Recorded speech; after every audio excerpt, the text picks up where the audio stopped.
Y hoy es viernes, el primero posterior a el miércoles de ceniza, si es que comenzó la temporada de Cuaresma, y le tenemos algunas recomendaciones si es que usted respeta el comer únicamente productos de origen del mar.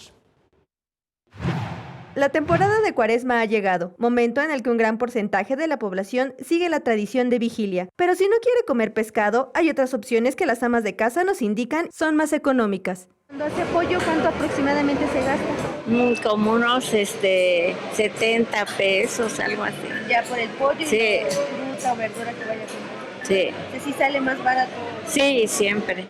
Otras opciones que puede cocinar en estos días son mole, que su precio va desde los 60 pesos hasta 180 por kilo. El pollo que cuesta 44 pesos por kilo. Si compra el kilo de pechuga serán 67 pesos. Las personas han optado por comprar este alimento en fechas de Cuaresma. ¿Qué es lo que la gente suele llevarse más? Pechuga y pierna. Para acompañar su platillo puede hacer ensalada con lechuga, aguacate, jitomate, pepino. Por todo esto se estará gastando cerca de 60 pesos. De acuerdo con la Canacope, las pollerías recibirán un aumento en ventas del 5 al 10% y las fruterías, recauderías, venta de chile y semillas percibirán un aumento del 5 al 25%. Si va a consumir pescado o marisco, se recomienda evitar consumirlos en la vía pública, ya que no garantizan la calidad de los productos debido a las altas temperaturas y la contaminación. Con imágenes de Joel Arias, Mariana Sánchez, 21 Noticias.